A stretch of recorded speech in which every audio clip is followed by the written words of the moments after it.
Good morning, everyone. Welcome to our Saturday morning practice. So every time I get ready for this practice, I focus my mind and I think of a word. And so today's word is chi. Today's word is chi. Yeah. So he said, wow, it's been a while. You finally want to talk about chi? Don't want to talk about something that you're not capable of experiencing, okay? But at least for now, chi could mean circulation, could mean breath, and then ultimately what I want to talk about is life energy. Now put your hands down, come back to our body again, straighten up our spine, open our shoulder, relax. Why do I always come back to the spine? Because later on when we talk about energy, we're going to talk about yin energy and yang energy. Yin and yang doesn't mean positive and negative. Yin and yang is like the two sides of the coin. You need both to create harmony, right? It's like balancing the coin on its edge. So the yang energy, the one that is influenced by the sun, is in the back, right? Because it's exposed to the sun. So if you want to really maintain the health of your body, you got to start with the yang energy. You got to start with the spine, straighten up the spine so this energy channel, called the governing channel, okay, is unobstructed. Then you want to open up your shoulder because the shoulder has a lot of energy points that are related to your heart and your lung. And you want to open that and let the energy rise all the way to the top of your head. And now put your hands down. We're going to now move on to our shoulder. We're going to experience some pain, okay? So it's very important that you open yourself up to the pain, embrace the pain, examine the pain, but ultimately letting go of the pain. Bring your mind and your body together. Anchoring your mind, okay? Anchor your mind. Learn to listen to your body. Put away the chatter on the mind. In this case, the mind is just a thinking mind. It's not even the spiritual mind. It's the thinking mind, right? It's the guy that is like standing on your shoulder, keep telling you what to do, all right? So you got to anchor it. Anchor it. Don't let it take over the conversation. Listen to your body instead. Anchor your mind onto your body. You do that when you are moving. You do that when you're moving. You anchor your mind onto your body when you're moving. When you're stationary, you anchor your mind onto your breath. Stationary means sitting, lying down, standing. Moving means walking, exercising, washing dishes, and cleaning up after my dad this morning. My dad suffers from dementia, as you know. But he's been quite mobile. He's actually very functional.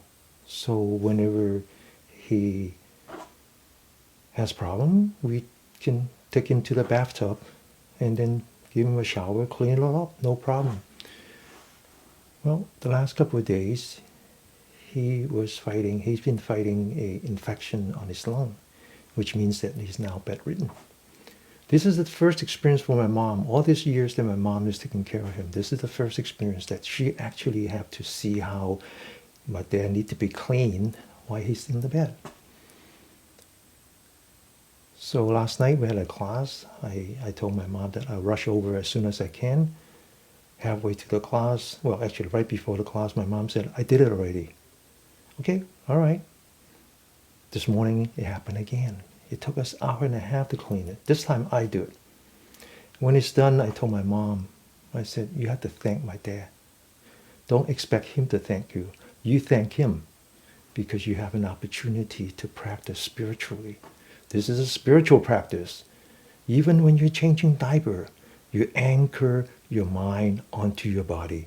When you move your hand, you anchor it onto the center of your palm. When you walk, you anchor it onto the center of your feet. Why is that so important? Because the smell, the sight, they're like pain on your shoulder.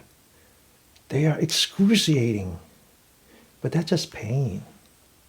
That's just pain. That's physics impinging on your physiology, creating neurology. That's all it is. But pain doesn't need to lead to suffering. Suffering is something else. Suffering is when you don't know how to anchor your mind And when you see stuff that you don't want to see, you really don't want to see that. Your aversion comes up. Your anger comes up. Your despair comes up. That's suffering. So everything is a practice. When you're moving, anchor your mind onto your body. So last week, one of the students, she talks about her uncle being just passed away, and how she's grieving. And she asked when we were doing the exercise, which is the energy point that would help with the grieving. Of course there is. But why would you want to mask that? You don't want to mask that grief. Embrace the grief. Examine the grief. Let go of the grief. So last week, we used a little different technique. And it's not just about the body now. It's really about going in deep into your mind. It's like one is clockwise, which is practicing through your body, eventually get to your mind. And the other one is counterclockwise, which is get to the mind first and then let it come back to the body. How do we do that? Deep in your mind is your compassion, your loving kindness, and your empathy and your equanimity. Build that bridge into the core of your mind and let it heal you. How do you build that bridge? That bridge is called a Crystalline Bridge. Crystalline means wholesomeness. It starts with gratitude. It starts with acceptance. It starts with sharing. It starts with being constructive. Be very grateful. Think about all the good experience, all the good memory that you had with your loved one. Just be very grateful to that. And then start working on that. Start working on that. That's healing. That's the other way. That's go really deep into the core. Put away all that grief. Put away all that dark cloud. Get into the sun of your heart. Now we're back to the other way, which is let's work on the body first and let us learn the language of your heart. Sit up straight all the way to the left. Now that was joint exercise. Joint exercise means that you want to improve the circulation. That is the easiest entry to qi. Just circulation, blood flow. Okay? Now we're going to continue. We're going to work a little bit. It's a combination of joint exercise and also clearing the blockage of your qi. Later on, we're going to talk about the qi lines that goes from the center of the body to the extremity. And 3 of them goes out, 3 of them comes back. And so now we're going to, in addition to working on the shoulder, we're going to work on these energy lines. Now, I talk about qi as in circulations. We've done enough of that now. You can feel it, right? You can experience that your circulation is improving. Now I want you to experience the next stage of the qi, which is abdominal breathing. Abdominal breathing, right? So what does abdominal breathing means? Because stomach cannot breathe. So what are you talking about? Only the lung can breathe, right? Well, actually the lung can't breathe neither because the lung has no muscle. What allows breathing is something called, there's a membrane, a diaphragm in here. So every time we breathe, we're actually moving the diaphragm. You're just not moving enough. So I'm going to take you to the Olympic class of breathing by really using the diaphragm. Now what's interesting is that the diaphragm is a system of connected tissue. So most people, when they say connected tissue, they say, I know what that is, fascia. Well, fascia comes from the word myofascia, which is the connective tissue of the muscle. Wow, this is much more than that. For the Chinese, they don't do the science, they don't have microscope, but they understand it. They're talking about the connective tissue on all level, including in the cell level. Everything in our body is connected. And the mother of all connective tissue is the diaphragm. There's an energy line devoted to that, which is called the triple warmer, which is on the back of the hand. So the first part is we do a deep breathing. The second part is that we stretch the upper arm. Okay, 2 are the same. So when I started class, I talk about qi. Beyond circulation, beyond abdominal breathing, Now we're going to be talking about qi as in life energy. What does that mean? Well, the body is a life organ. The body is full of water. Just like the planet. The planet is a life organ too, also full of water. The planet is influenced by the sun, is also influenced by the absence of the sun, which means that it's influenced by the planet. The Chinese long ago understood that there are 5 important planets, right? The biggest influence on us is Jupiter because it's the biggest star in the solar system, but it's not the closest. So there are other planets. The Saturn, the Mars, the Mercury, and the Venus. And they decided to name them after 5 elements. The water, the wood, the fire, the soil, and the mineral. And they really believe that the universe is governed by those 5 elements. Which kind of makes sense. Think about, I talked about this last time. If you heard it before, just bear with me. Think about the planet, right? Think about how the planet was created. You can either listen to the scientists or you can listen to the Bible. They're saying the same thing. They're saying the same thing, right? The book of Genesis talks about the same thing, how God created space, right? They call it light, but it's space. Then parted the water, revealed the earth, right?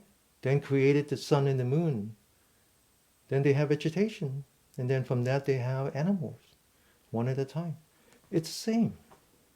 It's exactly the same thing as the scientists. They just don't talk to each other. That's all. So think about our planet. What comes first? Water comes first. No water, no life. What kind of life comes after water? Algae, vegetation. What happens when you have algae? It changes the atmosphere, reveals the sun, right? Because it consumes some of the carbon dioxide. What happens when you have sun? The soil starts to warm up. Now you can support higher form of vegetations. What happens then? Well, now the soil is full of mineral. The mineral get added back into the water start to have vitality, and now we can support more life. That's a constructive way of between water, vegetation or wood, fire, soil, and mineral. Obvious, right? But in addition to this constructive relationship, I call this the yang relationship, there's also the regulating relationship. Water regulates fire, fire regulates what? Fire regulates metal. Metal regulates wood, wood regulates soil, soil regulates water. Right? As the Chinese developed their understanding of the surrounding, they start to focus on the body, and they decided that the body is also governed by these 5 aspects. I call it the 5-folded qi. The qi is actually, it's not one thing. It's actually, you can see it in 5 different ways. The water, the soil, the water, the vegetation, the fire, the soil, and the mineral. And they start to understand that through the energy in them. Through the energy in them, not through the organ. They don't understand organ. Chinese do not understand organ because we're not allowed to dissect. We're not allowed to cut up people. That is considered the most disgrace, most disrespect. Even if the person is a murderer and you cut them, you still have to bury them in totality. You cannot cut them up like that. So the Chinese don't understand organ. They understand the organ in abstract, but they do understand energy. They start to notice that the body has this energy loop, and they divide them into 6 loops, each one of them active for 4 hours.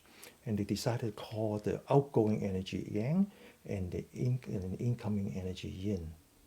And they start to associate those 6 energy loop with the 5 elements, and the 5 element with the abstraction of the internal organ.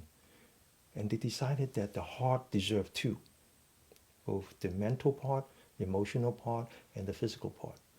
And so they start to associate the kidney to the water because they believe that you need kidney to survive. You cannot survive without kidney. Kidney is the source of life. They associate the vegetation with the liver, because the kidney contains the essence which allows you to have bone marrow, and the bone marrow goes in the liver to generate blood.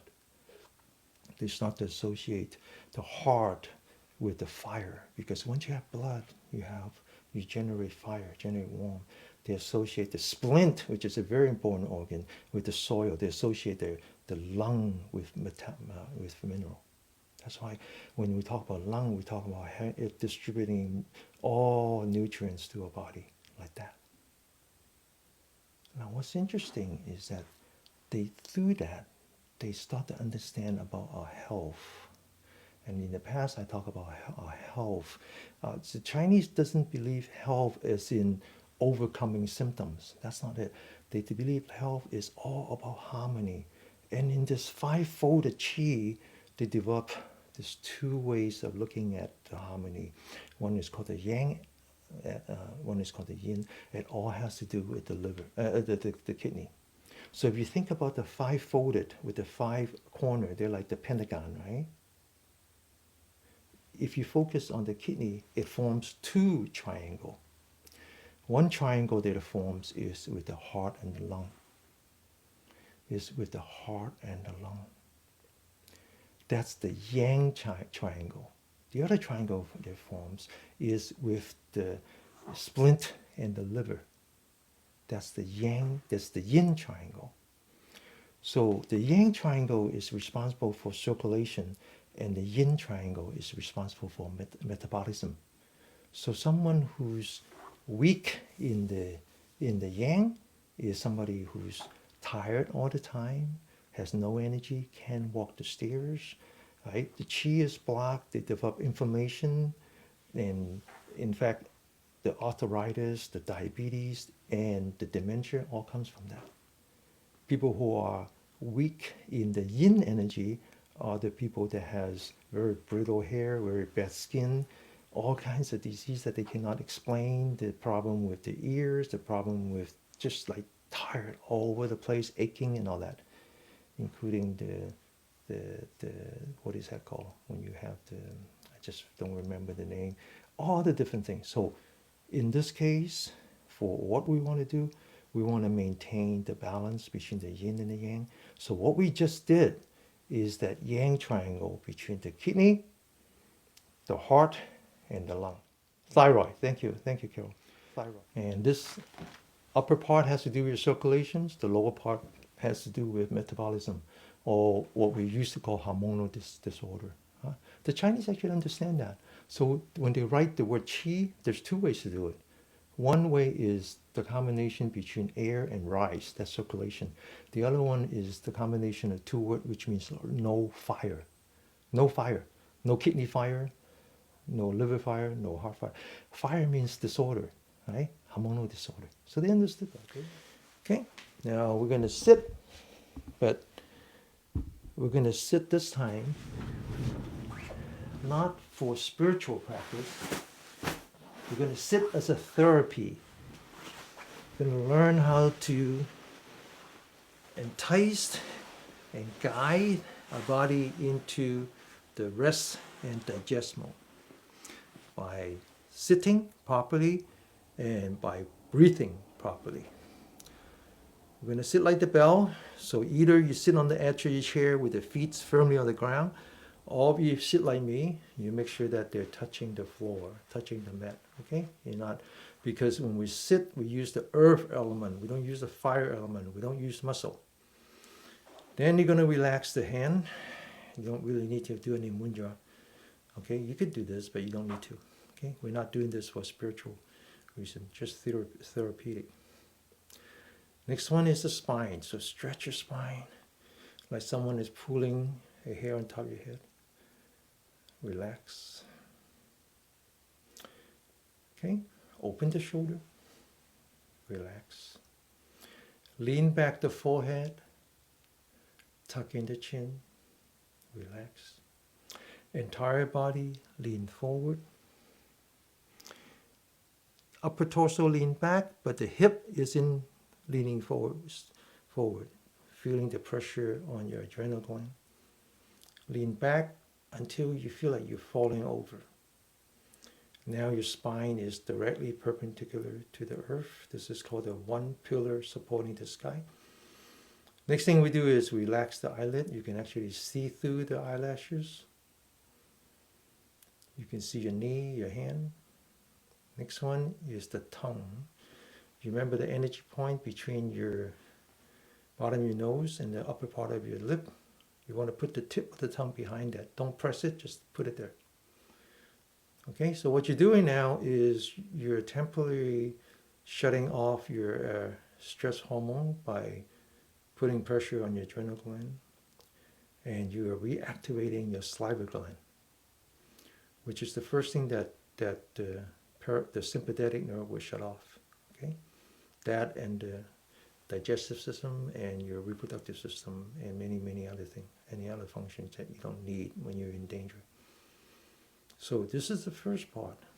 This is just relaxing your body. Now we're going to move on to the abdominal breathing. Your diaphragm actually has muscle memory now after all this exercise. So all you have to do is, as soon as you breathe in, you slightly open your stomach. As soon as you breathe out, you slightly collapse your stomach. Okay, so open the stomach, collapse the stomach. Now this is the second part. This one is what we call exhaling the cloud and swallowing the fog. This is like you're exchanging with the universe while maintaining the posture.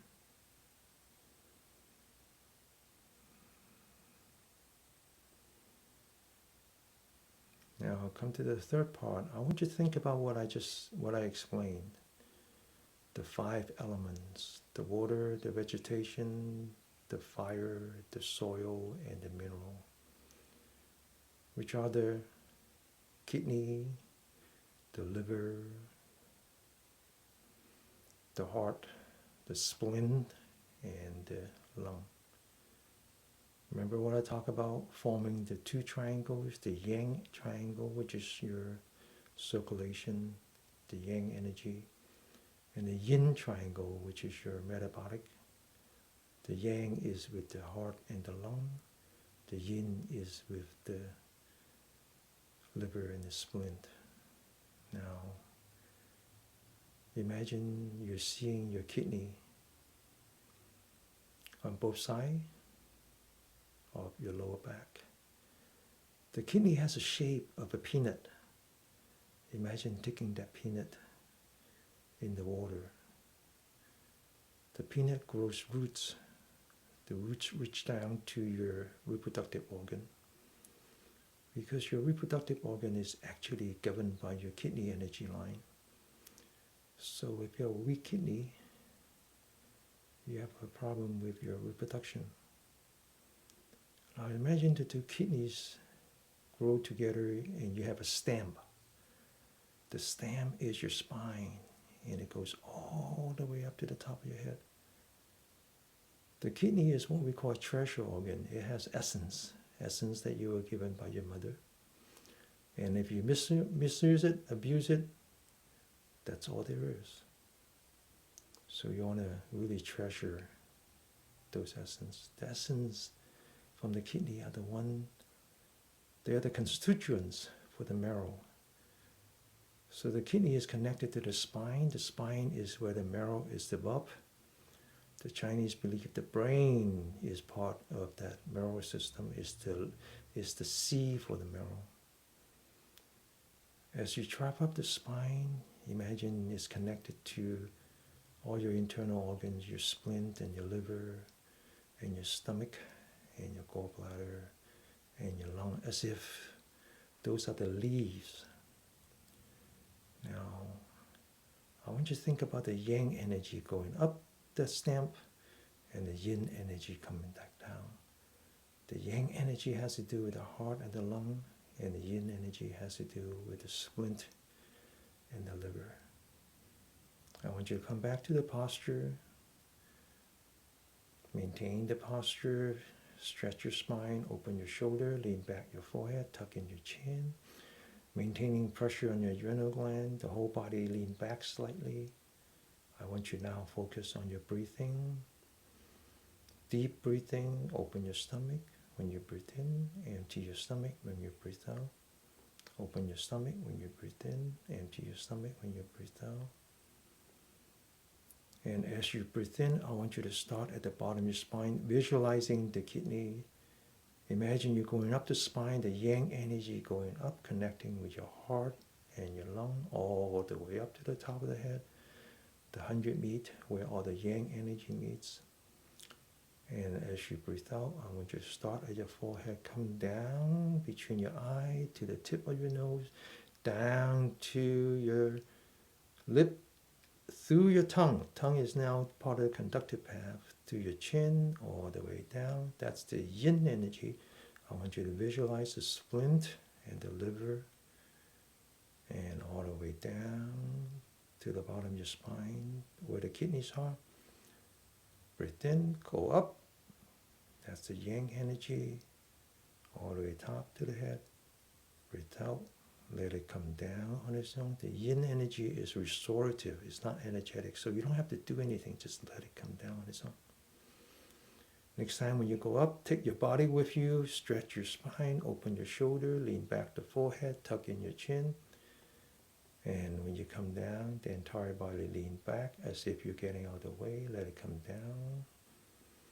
And back in again, one at a time, okay? One at a time. We're going to do this for 3 minutes, and then we're going to finish the class today. You're going to do this on your own.